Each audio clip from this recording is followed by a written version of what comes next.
Rapport numéro 53, Monsieur Gervais.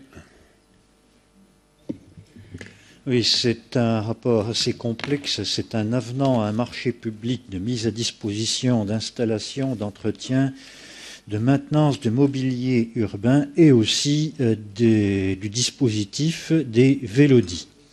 Donc cet avenant, il va nous permettre d'avoir un protocole transactionnel par rapport à un contentieux que l'on a avec la société Claire Chanel, de nous permettre de relancer le système Vélodie, puis aussi d'éviter de ne pas se réveiller un matin sans abribus et sans les vélos, connaissant les pratiques de société dans d'autres villes. Donc le contentieux, il portait sur quoi? Claire Chanel nous demandait environ une somme de 10 millions d'euros sur le manque à gagner du marché publicitaire, puisque nous n'avons pas souhaité mettre tous les dispositifs demandés et prévus donc dans le contrat. D'autres ont été déplacés, notamment quand on a fait la politique qui était à la fois de mobilité, mais à la fois aussi d'embellissement de la ville lors des travaux du tramway. Donc Claire Chanel, sur le manque à gagner, l'estimait à 10 millions d'euros, ramené à 7 700 000 si on payait comptant.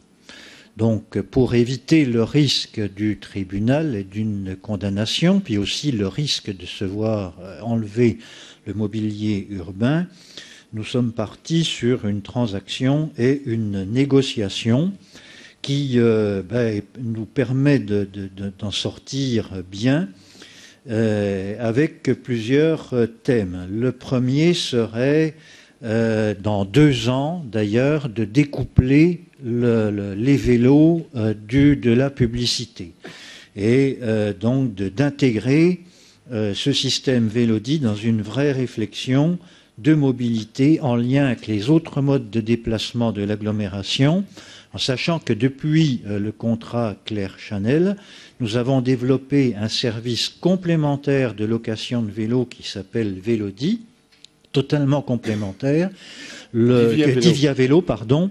Le système Vélodie, donc lui, qui est un système de station à station, correspond à des personnes qui n'ont pas de garage à vélo ou des déplacements de courte durée dans la journée. Le système Divia Vélo, lui, un système de location de longue durée. En gros, sur Vélodie, c'est 6 000 déplacements par jour, et Divia Vélo, on atteint 20 000 déplacements vélo. Donc, quelque part, sur la réflexion, découpler les Vélodie de la publicité et des abribus nous permettra quelque part de retravailler et d'augmenter le service rendu. Deuxièmement, de retravailler sur le système, notamment du marché de publicité, et sur la redevance d'occupation. La redevance d'occupation, nous aurions une partie fixe, donc de 600 euros par mois, et 2 parties mobiles liées au chiffre d'affaires, donc qui permet aussi, nous, de nous y retrouver dans cet avenant. Donc voilà ce qui est proposé ce soir. 1, c'est de permettre de signer la transaction, et 2, de permettre cet avenant avec la finalité quand même bien de pérenniser, de maintenir et de développer à terme le système Vélodie, et puis bien entendu de garder le service des abribus. Alors pour mémoire quand même, je rappelle, en 2007, quand le marché a été conclu, il y avait 2 sociétés qui ont répondu. Une, c'était Deco, donc qui effectivement livrait aussi les abribus et puis les vélos, mais donnait 0 € de redevance d'occupation du domaine public, et avec Claire Chanel qui offrait le même service et qui lui apportait un peu plus d'1 million d'euros de redevance du domaine public. Donc voilà le but de cette délibération de ce soir. Merci, Monsieur Gervais. Vous n'attendiez pas éventuellement une bonne nouvelle là? la transaction, c'est une chose. Oui, une bonne nouvelle dans le domaine de la mobilité. Chacun se rappelle de tous les événements autour de l'écotaxe, des portiques, etc., mais qui obéraient fortement les investissements de l'État dans le domaine de la mobilité et des transports publics et qui remettaient en cause un certain nombre de projets, notamment l'appel à projets pour nos collectivités sur le développement et l'investissement dans les réseaux urbains. Nous avions répondu à cet appel à projet, c'était en 2013, avec Prioribus, qui était quand même le but de gagner de la vitesse commerciale, notamment sur les lianes, donc améliorer le réseau, puisque le tramway atteint la vitesse maximum. Donc il y a eu un moment de flottement, et aujourd'hui, donc, le ministère de l'écologie, du développement durable, de l'énergie, ainsi qu'Alain Vidaliès, donc, ont annoncé que l'engagement des 450 millions d'euros pour les collectivités était maintenu et en a donc annoncé la répartition. Et donc, pour l'agglomération dijonnaise, notre projet serait retenu à hauteur de 4 620 000 euros de subvention, donc ce qui est quand même très important. Et là, c'est une bonne nouvelle parce qu'elle permettra d'investir, puisque c'est aussi une grande part de travaux. Et je sais que là aussi, un certain nombre d'entreprises regardaient du côté national sur ces 450 millions d'euros. Est-ce qu'ils allaient être investis? Ben oui, ils le sont. Oui, la répartition est donnée. Et oui, nous bénéficierons donc de subventionnement de 4 620 000 euros, qui est quand même très intéressant. Merci. C'est le Père Noël?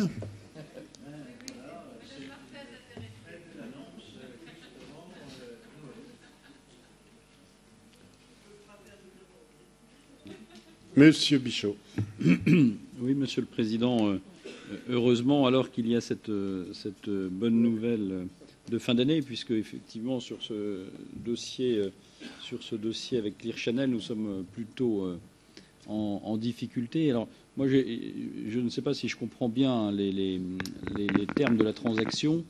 Je crois comprendre qu'on touchait 1 million d'euros de redevances par an, et qu'on n'en touchera plus que 600 000, plus peut-être une part variable qui est incertaine, qui est par construction incertaine. Hein. On est quand même sur effectivement une opération qui tourne mal. Ce qui serait intéressant peut-être, c'est d'avoir un bilan du Vélodie, du volet Vélodie proprement dit. Bien évidemment, on se doute que le volet Vélodie, est déficitaire et que c'est dans le cadre d'un accord global englobant la publicité qu'on peut s'y retrouver, mais ce serait quand même intéressant, si c'était possible, d'avoir un bilan compte de résultat de l'opération Vélodie proprement dite, quoi. Bilan d'activité et compte de résultat de l'opération Vélodie, parce que si on se retrouve en 2017 avec les vélos sur les bras, ce serait comme intéressant. 2016, ce serait comme intéressant de savoir exactement où on en est dans cette activité. Donc voilà, il sera difficile d'approuver la transaction sans en maîtriser tous les paramètres de calcul, notamment les parts variables. Donc nous nous abstiendrons sur ce dossier, qui est un effet collatéral du tramway. Je vais peut-être donner la parole à Monsieur Bourguignat également, et puis éventuellement Monsieur Gervais, vous apporterez, si nécessaire, des précisions. Oui, Monsieur le Président. Pour être sûr d'avoir bien compris les propos d'André Gervais par rapport à ce qu'on a pu lire dans la presse ce matin, moi je comprends de ce qui nous a été dit qu'il n'est pas question de supprimer le service Vélodie au 1er janvier 2017. Absolument pas. C'est bien ça. Non mais J'allais dire mieux en le disant, donc au moins c'est clair. Parce qu'effectivement, moi, par rapport à ce qui a été dit, je crois qu'il ne faut pas confondre les vélodis, un système de location courte durée pour des petits trajets, et des Via Vélo, qui est pour le coup un système de location plus longue durée. Je crois que les deux services sont très différents, complémentaires, qui répondent à des besoins et des usages très différents. En revanche, ce qui peut être intéressant, c'est de profiter finalement de la situation pour réfléchir aux améliorations possibles. Sur Vélodie, on a quelques propositions en ce sens, sur le mode de paiement, par exemple, qui pourrait être beaucoup plus souple, ce qui permettrait aux touristes de bénéficier des Vélodies, et puis également sur la flotte ou sur les parcs de vélos en eux-mêmes qui pourraient être renouvelés plus régulièrement, ce qui rendrait les vélos beaucoup plus confortables et beaucoup plus maniables. Enfin, je ne veux pas être trop long ce soir, mais je pense qu'on aura l'occasion d'en reparler. Profitons de cette situation pour repenser et améliorer encore le service Vélodie. Merci. Monsieur Gervais. Oui, reprendre ce que je disais, on partait en 2007 de deux sociétés, une qui nous rapportait 0 € et l'autre 1 million d'euros en gros, chose qu'elle ne respectait plus sur la dernière période dans la mesure où elle dénonçait, elle remettait en cause cet accord. Juridiquement, on aurait pu effectivement perdre et y compris perdre le service des vélos. Donc je pense que l'avenant et la transaction, elle est très bonne parce qu'elle nous pérennise le service, elle nous maintient encore des ressources plus près, je dirais, de la réalité, compte tenu que le nombre de panneaux n'a pas été installé, surtout les emplacements étaient quand même les plus importants et les plus rentables pour la société, et dans un contexte aussi où le marché publicitaire n'était quand même plus sur de belles envolées. Donc je pense qu'une bonne transaction était beaucoup plus intéressante par rapport au risque de payer une pénalité que Claire Chanel avait estimée à 10 millions d'euros. Donc je veux dire, c'est quand même très très important. Et je pense que cette transaction est quand même très importante. Sur la pérennisation et le développement du vélo, je reviens un petit peu sur ce que j'ai expliqué. Oui, c'est totalement la volonté et de sortir de cet accord le système Vélodie pour l'accoupler effectivement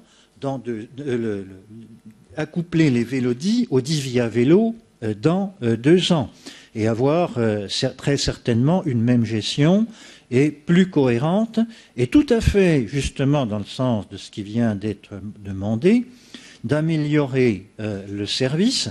Alors je ne vais pas rentrer dans le détail des différentes échéances, mais nous avions aussi répondu à l'appel à projet sur les NFC, que ce projet se construit, alors qui s'appellera Mobigo également, et avec la même carte, donc la carte que l'on connaît, Mobigo, qui permettra d'utiliser les différents systèmes. Donc quelque part de simplifier, chose qui n'était pas aussi simple avec plusieurs conventions, et notamment une convention Vélodie avec Claire Chanel. Donc effectivement, ça va dans le sens de ce que vous venez de dire. Dans 2 ans, nous aurons un système beaucoup plus simplifié, puis un système permettant l'interopérabilité entre plusieurs systèmes de vélos en location. Donc voilà, je veux dire, il y a quelque part une transaction et puis quelque part aussi une perspective d'améliorer le service et avec une plus grande cohérence. Merci, Monsieur Gervais. Monsieur Chevriot. Oui, merci, Monsieur le Président. Je souhaitais, s'il était possible, avoir 2-3 informations. J'ai cru comprendre qu'il y avait un décalage relativement important entre la quantité d'emplacements publicitaires qui avait été prévu au départ dans le contrat et ce qui a été réalisé au jour d'aujourd'hui. C'est un rapport, je crois, de 1 à 6 ou à peu près, hein, c'est ça, de 1 à 6. Donc on n'est pas à la marge, hein, donc je comprends quelque part le concessionnaire qui veut aussi se désengager. Je voulais, s'il était possible, connaître le montant de la pénalité que devra verser le Grand Dijon pour sortir de ce contrat, s'il y en a une. Ensuite, le système d'exploitation dans ce genre de contrat appartient, je pense, à Claire Chanel, c'est-à-dire l'ensemble du système informatique et de gestion. Est-ce que le Grand Dijon compte le racheter pour avoir les mains libres et éventuellement faire une délégation de service public avec un autre opérateur derrière, voire gérer lui-même en interne ce service? Je voulais savoir, voilà, si vous pouviez m'apporter quelques précisions sur ces points. Tout à fait. Donc, le but de la transaction, justement, il est d'éviter des pénalités. Donc, en fait, la partie fixe et la partie variable, nous allons la toucher jusqu'à la fin du contrat, c'est-à-dire 2020. Oui, ça doit être 2020. Et par contre, dans 2 ans, nous sortons les vélos sans pénalité, bien entendu, uniquement en rachetant le matériel à la valeur dans 2 ans. Vous l'avez, hein, d'ailleurs, dans l'accord, ça doit être à hauteur de 160 000 €. Donc nous reprendrons le matériel, et ça va exactement dans le sens que vous dites. Nous aurons l'attitude, là, de négocier une autre délégation. On verra à ce moment-là qu'est-ce qu'on met dans cette délégation. Mais on est assuré d'avoir la partie fixe, donc les 400 000 € du contrat, plus la partie variable jusqu'à la fin.